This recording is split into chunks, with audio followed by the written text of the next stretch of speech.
All right, I think we are recording. Welcome, everybody. It is, we admit someone, I think.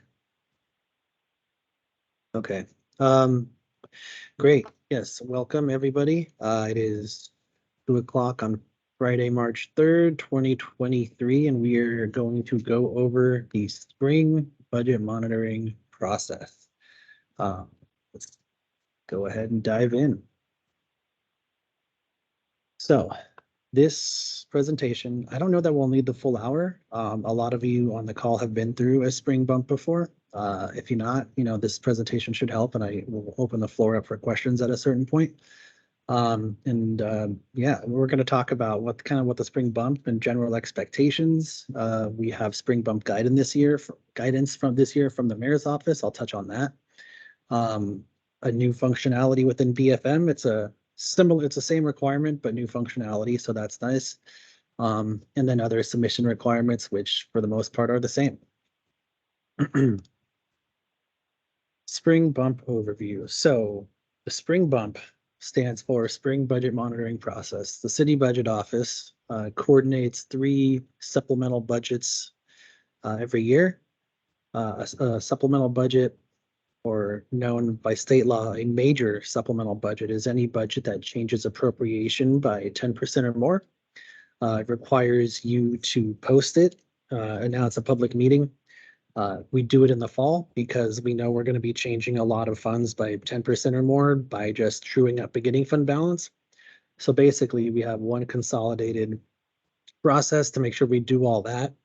We do any other technical adjustments. We allow folks to submit for other things. And we also do a lot of performance work here at the budget office, and y'all, we collect a lot of performance data in our supplemental budgets just because of the cyclical nature of performance data, and we keep the system open for performance data input year round, just because it doesn't necessarily operate on a fiscal year timeline. So the spring bump is the second kind of big budget monitoring process. Typically what we are doing in the spring is what we call program carryovers and compensation set aside. That's typically what carries the day in terms of the spring budget monitoring process. And I'll talk about those in the requirement slide on the next page. So far for this year, typically what we include, like I said, our program carryover, other technical adjustments you need. If you have vacancy savings that you want to spend on materials and services or vice versa, you reserve the right to move budget around those major objects. I will note that, and you'll see this in like a Y-drip budget to actuals report in SAP. If we have personnel, EMS, IMS, capital, those are all considered bureau program expenses. And then we have things like cash transfers and debt payments. Those are considered fund level expenses. When it comes to budget law, we want to make sure you don't overexpend at the bureau program or fund level expense level. So that is to say, if you have vacancy savings and you use them to buy materials and services without moving budget from that major object to another, it won't be a violation of budget law, but we do encourage folks to do that so that we can see those budget changes happening. We can highlight them and capture them and do analysis on them as needed. But generally speaking, the spring bump of the OEO, we do tend to keep an eye on year-end projections and making sure that no one's going to overexpend their budget, because we don't want any violations of budget law. I hear budget jail is a pretty bleak place. We don't want anyone to go there. So that is kind of an overview of the spring bump. Diving into, actually, does anyone have any questions so far? Cool. Everybody knew that. That's great. Hey, Robert, this is Kezia. And I don't know, I'm sorry I popped on just a few minutes late, so I may have missed you talking about how the spring bump and over expenditure ordinance have some interplay. And are you going to get to that later? I just want to make sure I don't miss it. No, yeah, I wasn't going to talk about it, but I'm happy to address that. Basically, we have the spring bump, like I've said, but it's not our last supplemental budget of the year. It's not our last supplemental budget process of the year either. We have the over expenditure ordinance in June. The over expenditure ordinance doesn't have any program requirements. It doesn't have any requirements, period, in terms of like projections or anything like that. It's done literally like at the 11th hour. If you know if you have an issue and you're gonna overexpend your budget, you can use the OEO to move appropriations around. Maybe you could get appropriation, like an increase in discretionary resource.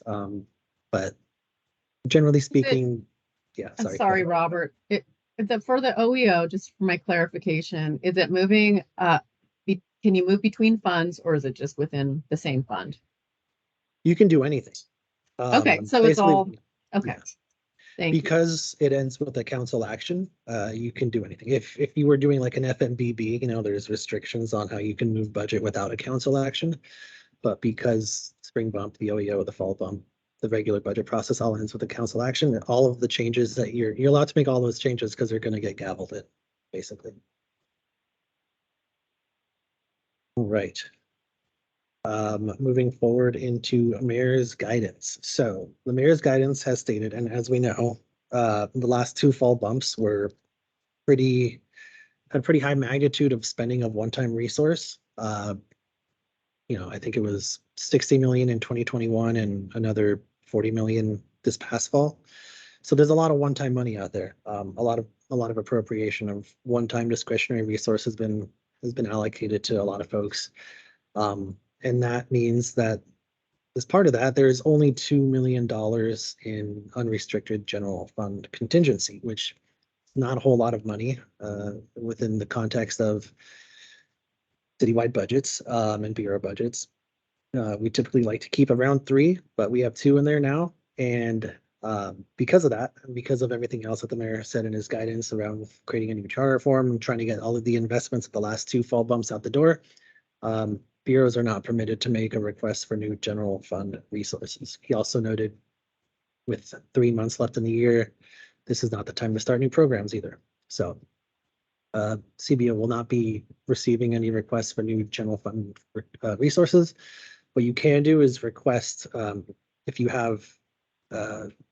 you budget in Fund 100, I should know. Fund 100 being the general fund, and I like to always repeat this and tease it out. When we talk about general fund, sometimes we mean general fund 100, which is an accounting and budgetary instrument where we keep generally speaking, discretionary resources. But also sometimes I'll say general fund, and other folks will say general fund when we mean general fund discretionary resources. So it's important, and you can use context clues. Fund 100, discretionary resources, all roll up to general fund. When it comes to program carryovers, typically what's happening is that you have received one-time discretionary resource in Fund 100 in your bureau's business area or specific program, and you have not gotten that out the door for any number of reasons. And what we basically do is, as part of the spring bump, you will deappropriate that resource from the current year, and we will then add it to the mayor's proposed budget for the next year. So you would calculate what your projected underspending would be on that given project in the current year. Say it's $1 million, and then in a carryover decision package using Form 1900, you would submit a negative $1 million appropriation, and you would balance that with the relevant expenses. And then we would go ahead and stick that in next year's budget as a positive $1 million. So it nets out, it's just moving from one fiscal year to another. That is permissible, and we expect to see quite a bit of them. If you have like ARPA resources or other things of that type that are not in Fund 100, they're not in the general fund, we typically don't process carryovers, because what will happen is at the end of the year, that resource will fall to balance. But it falls to balance in that self-contained fund.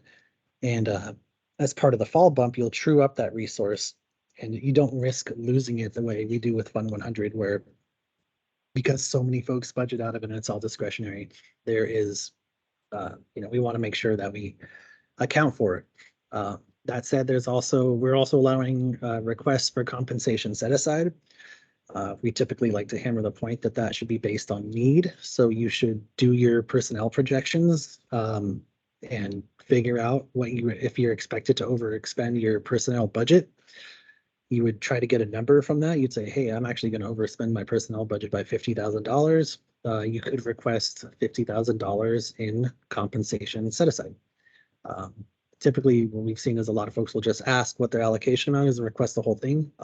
We're trying to move away from that, especially with general fund unrestricted contingency being as low as it is.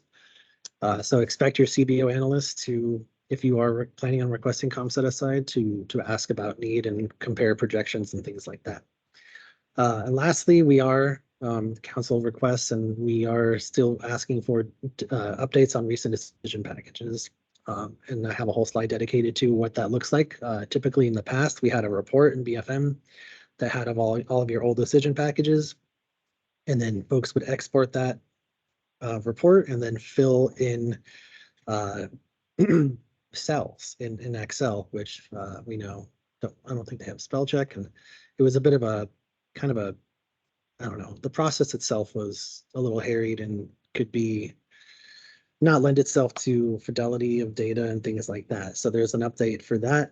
But that's the big, those are the big takeaways from the mayor's spring bump guidance. Submission requirements, same as last year's. We have your DP report. If you don't have any DPs, that's totally fine.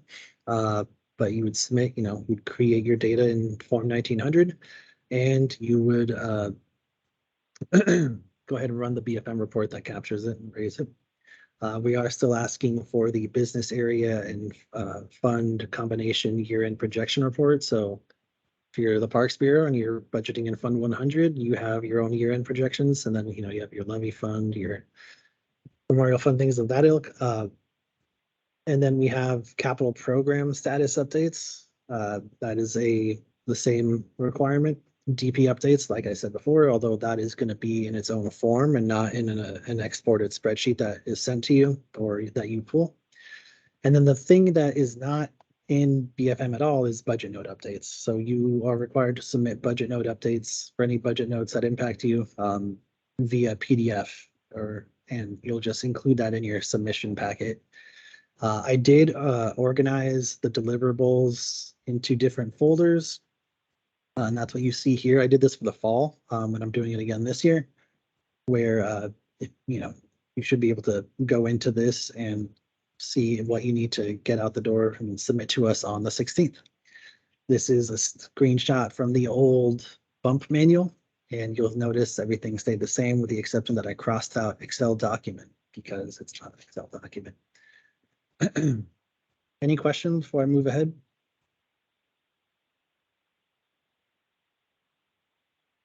All right. New functionality. So we have a new DP update form and report, and we're really excited about this. We basically, we've had a hard time compiling DP update data across bureaus. I know that bureaus probably had a hard time using the spreadsheet, and we often saw that reports were coming back with added columns or just not using the prompts that we submitted.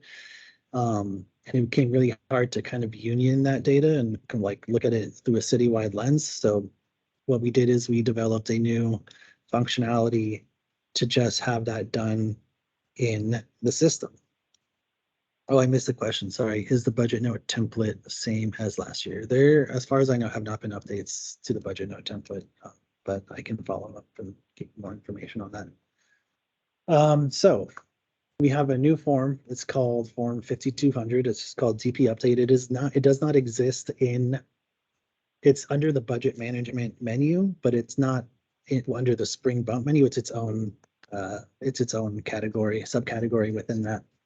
And basically what we're doing is we are looking like the system queries all the DPs for the last 2 years. And anytime Fund 100 and commitment items 487110 for general fund discretionary ongoing or 487120 for general fund discretionary one time were used, it'll generate, or where we use the one Gen F cash transfer, it'll generate a DP update form, and it is the onus is upon bureaus to go into that form and provide updates, and we'll kind of walk through that. There'll be a demonstration here. And then going forward, we've added the functionality that when you're submitting a decision package, you can add performance measures that'll be affected by that decision package to show what the expected results of investments or cuts of that nature can do. Obviously, because it's a new functionality, no one has done that yet. So you do retain the right to assign measures in the DP update form if you so choose. But going forward, typically the performance measures will be assigned in the actual decision package and then will be brought into the update report. And you can talk about expected results and actual results and things like that.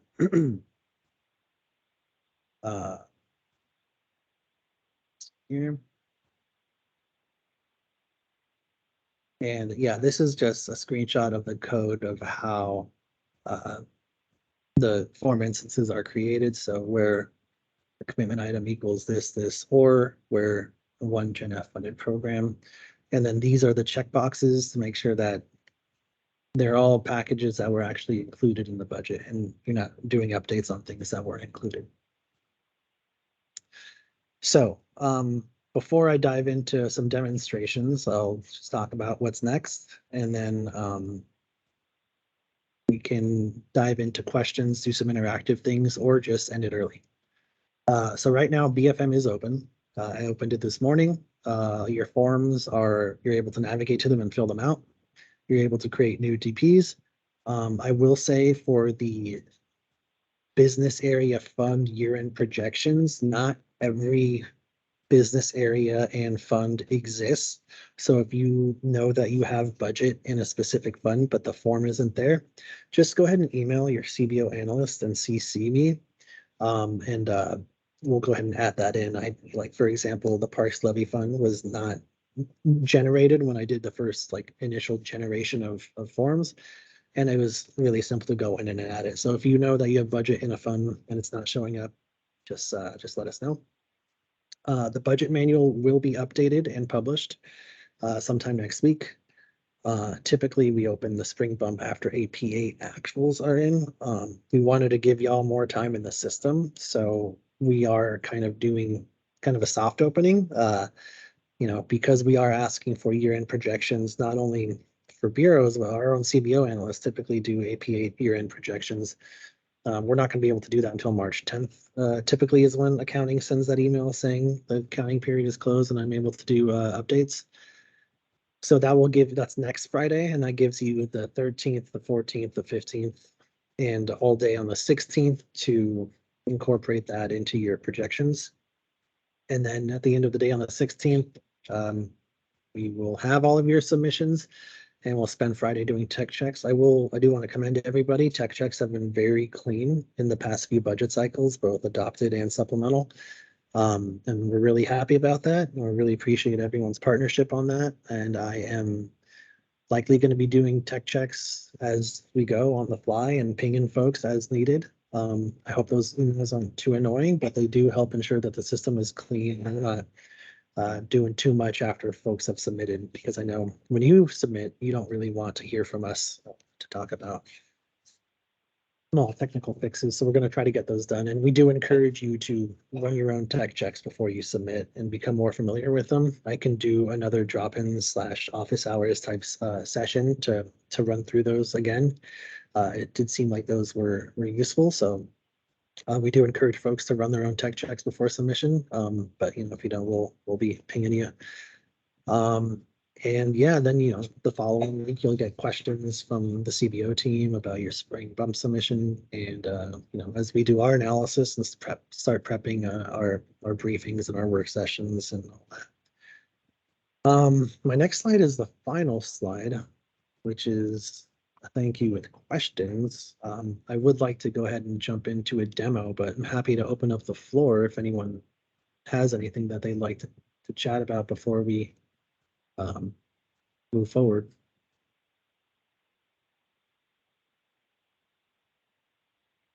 Yeah, we have a question, but I can't see it. But go ahead. Hey, it's Elizabeth Gallagher. This may be a question as much for Tim. as well, but just like recognizing the budget guidance and understanding that there's like specific ties of programmatic carryover to the initially intended program. What level of accountability can we explain to our respective bureaus and bureau leadership so that they recognize that is truly the intended purpose there?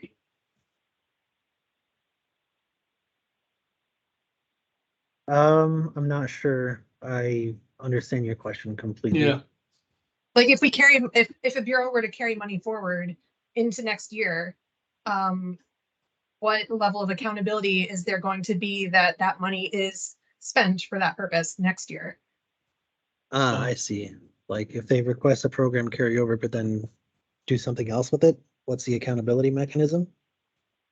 Yes. That's a great question. I think what we expect to see is in the DP updates,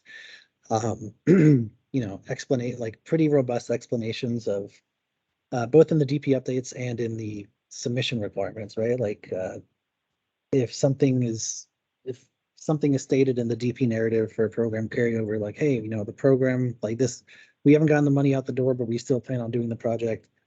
And then that project is not done, or they pivot to something else. I think when it comes to accountability, we would highlight that. We would, highlight that for council if, as we do DP updates in the fall, we would note that like, hey, this resource wasn't expended, but if you're talking about before the fact, I think generally we operate on the honor system. But also there's circumstances, right, that could affect that as well. That said, we don't, if you dissemble and you hide your intentions in your program carryover and then you spend the money on something else, there's no real way for the budget office to go and audit that before it happens, which is why we're all adults and we would expect you to do what you say. I don't really have more to add. Then does that kind of answer your question? No, it answers the question. And for the record, for everybody, like I'm not looking for a loophole necessarily. I just like recognizing that it's going to be a citywide effort to conserve resources towards charter reform and other, just kind of wanting to make sure that there is exactly that level of like, we're all adults and are going to be team players. This Tim, I like to say that you're all professionals in the work that you do. We do have a lot of confidence that when you say you're doing something, you're going to do it that way. If it's a substantial amount of money, then yeah, we're probably going to be watching to see if those funds are being used for the intended purposes, either through periodic check-ins with you or through the next reporting system that we have. So I think it just depends on how it's being used and where it's being placed. Yeah, and at CBO we're not auditors. We're not trying to pull any gotcha moments or anything like that. Typically, we're just trying to when we do compile this data, we're trying to provide updates. So to the extent that we get information that's wrong, then it's incumbent upon us to find out what's really going on. But like I said, that wouldn't happen until after the fact. So there's not a whole lot of proactive supervising we could do in that regard.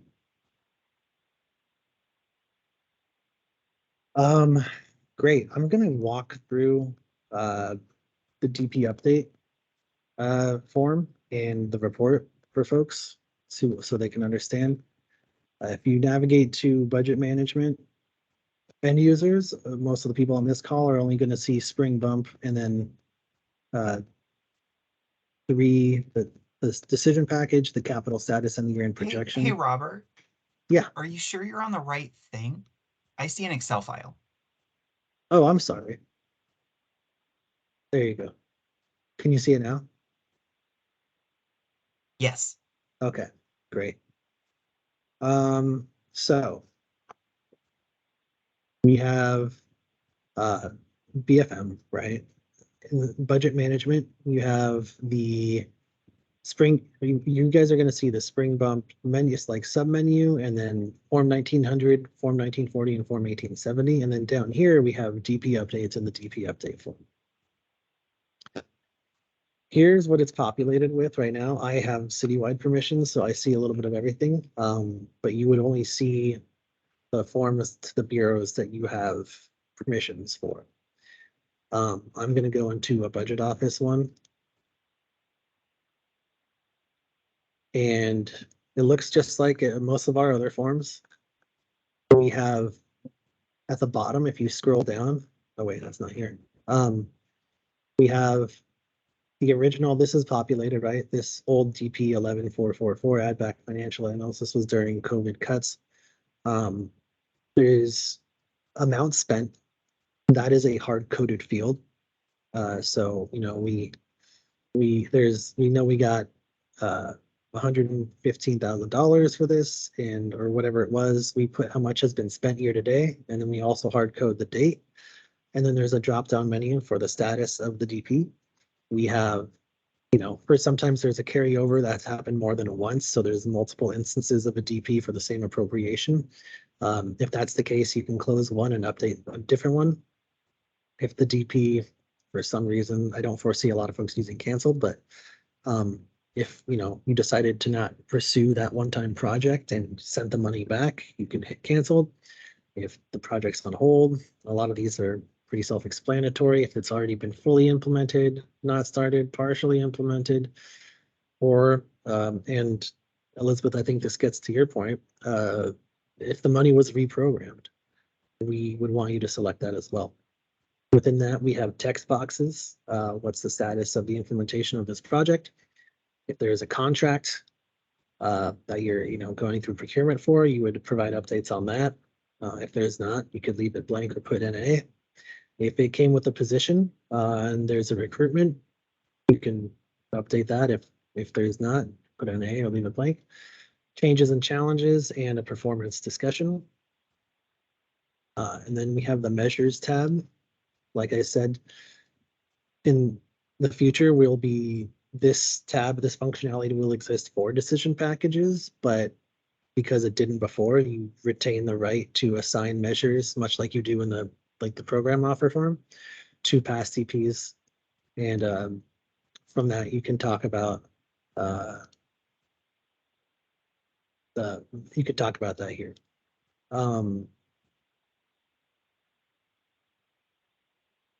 Then in this, so we're going to go to public folders, budget monitoring, bump development, spring bump.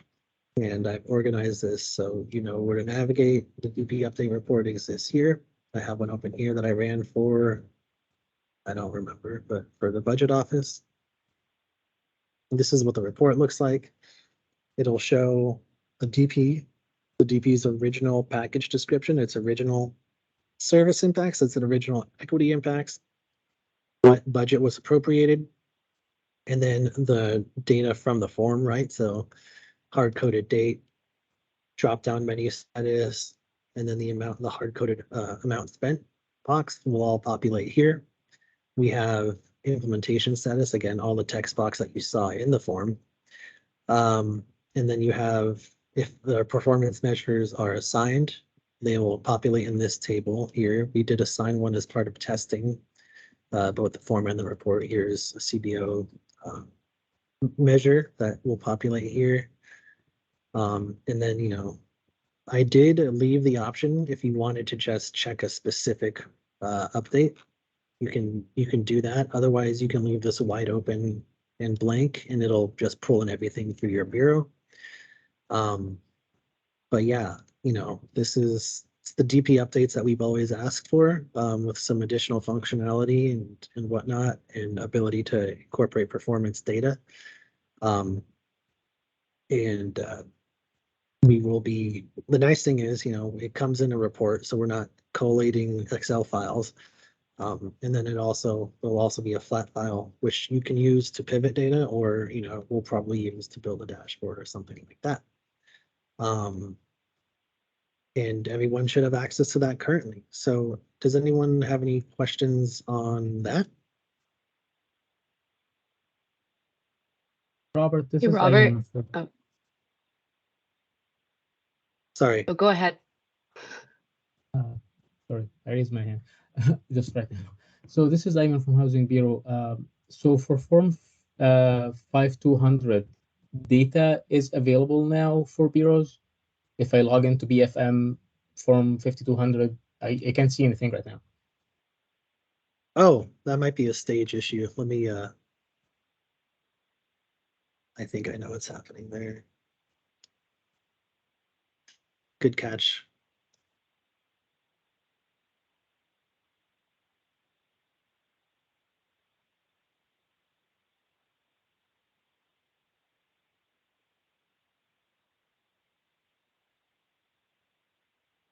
Um,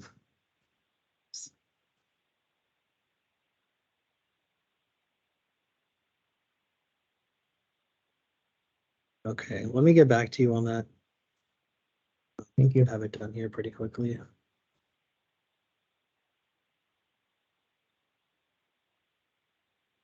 Was there another question at the same time?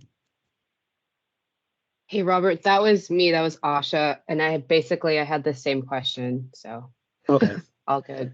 Yeah, okay. Yeah, let me, I think I know exactly what's going on, but I might have to email the vendor.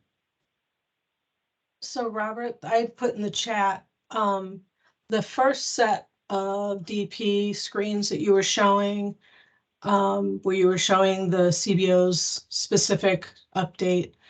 If we have like 5 or more DP updates, I'm assuming that those screens can be those somehow can be exported into Excel so that we could send it to project managers who will tell us what the update should be so that we can come back as analysts and actually enter whatever their update for the DP is.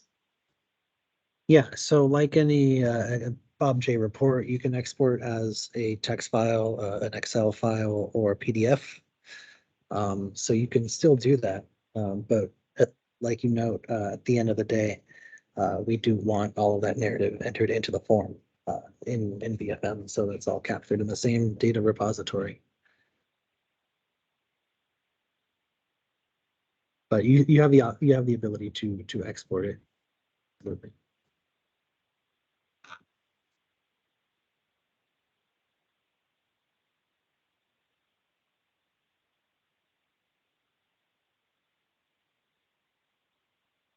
Robert, this is Kyle with BDS. Hey, Kyle. For what pulls into that DP update, if you didn't say already, is it just general fund appropriations that we need to give an update on, or is it more broad than that? It's so it's what I told Jess Eden, for those of you who know her, she works at Sharp. I told her I wanted decision packages for the last 2 years, both supplemental and adopted, where the package had a row of data that either had 487.110 or 487.120, or for BDS's, it's any package that had one Gen F, 2 in this case, devs. And so yeah, we're really only looking for updates on recent general fund discretionary resource appropriations. If you do notice that there's a form in there where like, hey, this doesn't have any general fund appropriation, it's just like a technical adjustment. It's possible because this is so new that that functionality is like when we created the forms, like that happened, but I don't expect that to happen. If it does happen and you're like, I wouldn't go out of your way to provide a painful update on a tech adjustment. Just say this to not appropriate any general fund discretionary. And then, Okay. Yeah, I'll just, I'll give you a courtesy heads up if that happens, and also not give an update. Yeah.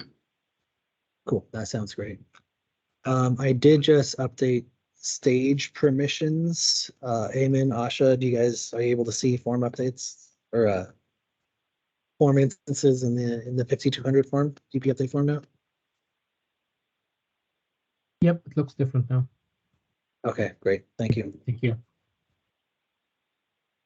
Do you need to do the same thing, Robert, for PUBG reports? I shouldn't need to. No, should be separate.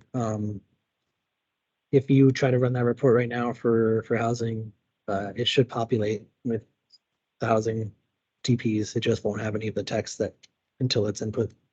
It'll look kind of like how I demoed it. I can show you.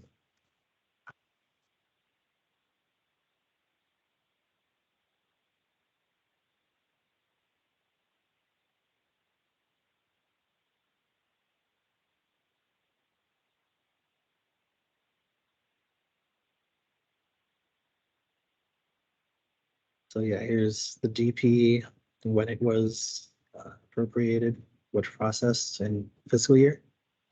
And it looks like here's an example of, I don't see a general fund here. So I don't know why it's being brought in, but yeah, like I said to Kyle, if I did run it for BDS and I saw just the first one that popped up was Okay. just a technical adjustment, so there might be issues. Yeah, if you notice like, hey, I don't need to be providing updates on some of these, just let me know, and that'll be something we hammer out as part of future DP updates. The code that was written to create the form instances was kind of written from scratch, so there's a chance it's not 100% sound. So if you see like, hey, this is a tech, just ping your CBO analyst and I, and don't worry too much about submitting updates on tech adjustments.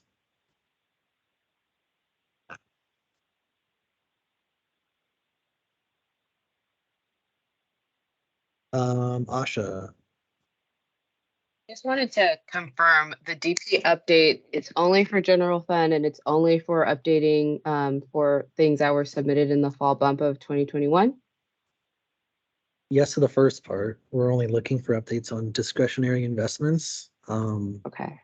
Going forward, we might, instead of using that, we might use, I think you guys are familiar with this toggle TP update. Will hopefully in the future, because this toggle right here has not been used in a really cohesive, comprehensive way. We couldn't rely on it, but going forward, I think the plan is to pivot away from using what we have and hopefully using this. The second part of your question, only for the fall bump 2021 is wrong. It's for all budget processes in the last 2 years. So 2 years ago's fall bump, this year's fall bump, last year's adopted budget, last year's spring bump. We'll probably all have something like that. Thanks. Yeah.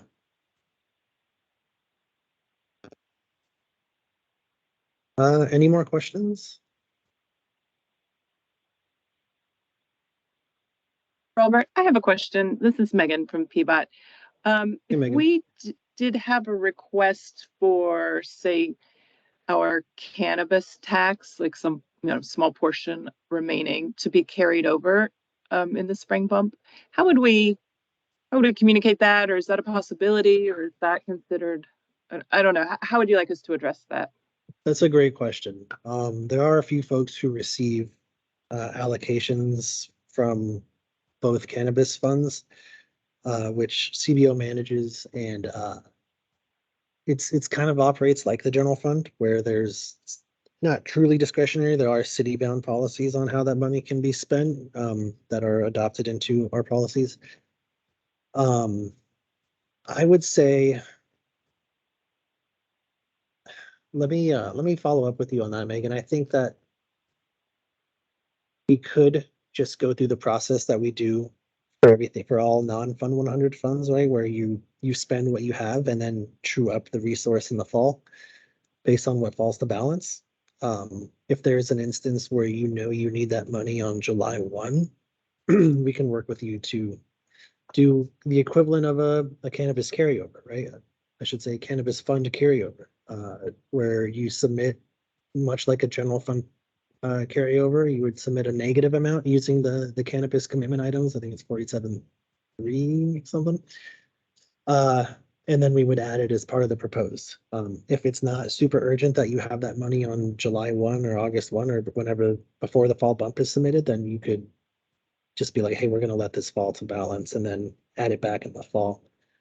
So there is a bit of a sequencing question that you need to probably discern before we provide guidance. And then once we do, we can either, choose one of those two routes, which is do a pretty straightforward carryover or just make a note and handle it in the fall. Thanks. Yeah, I think in this one particular case, I think we would need it July 1st. But in the past, we've always received those cannabis funds as if it were use it or lose it. So that's why we're a little bit more sensitive now than, whatever's left goes to fall bump. We've always lost it, unless it was encumbered or something like that. So it's a little bit different than what we've heard previously, but also falls in line with the way that we're using it. So makes sense. Okay. Yeah, I don't, typically what happens with Fund 100 is a resource falls to balance and we have this huge ending fund balance and then we back out what bureaus have encumbered. There's nothing about cannabis resources in mayor's guidance. So, I don't know that it's as pressing. So yeah, but me, you and Bryce, and we can chat through it and figure out what the best path forward is. As far as I know, I think if something falls to balance, if you have a cannabis fund allocation and it falls to balance, I don't think there's a ton of risk of losing that altogether. But if there's ways to address that either way. Cool. Thank you. Yeah, no problem.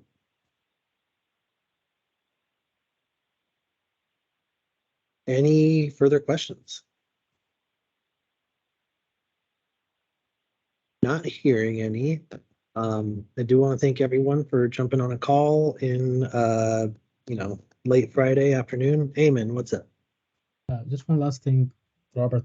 Are you going to be holding drop-in sessions?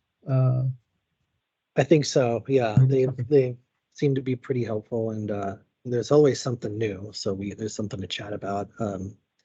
So I think so. Like I said, the bump's due on the 16th. The system's open now, so there is time to kind of dial things in. We also won't have AP8 actuals into the system until probably the 10th or the 11th, which could be a little problematic. But that said, that we do have about 14 days to really dial stuff in. Reach out to your CBO analyst. I'll update the bump manual. We can talk through all of it. And yeah, I'll have a drop-in session where you can bring your concerns. I'll probably have it maybe late next week or early the week of the 17th, just to let folks accumulate issues that they've seen that haven't been mitigated or addressed from your CBO analysts and me and Bryce, the other systems admins. So yeah, if there's something that you think would be, you can hold on to questions if you want them to be part of the drop-in session. If it's super urgent, don't hesitate to ping your CBO analyst. And I would say I do want folks reaching out to their CBO analysts and not directly to me, only because we have a lot of new analysts and I want them to see the kind of issues that can arise and just start to expose our new folks to these processes and potential things that arise. And maybe there's some things that can be troubleshot by both the Bureau or the CBO analyst before it gets escalated. And I would like to just kind of increase everyone's literacy in that regard. So I'm happy to be as accessible as I need to be, but I also want my folks on my team to just be exposed to some of the things that can come up. That said, it's 2:45. I'm happy to call it, and I'm going to stop recording. Thank you to everybody, and then I can stay on the line for a little bit if there's any further questions. I know Anthony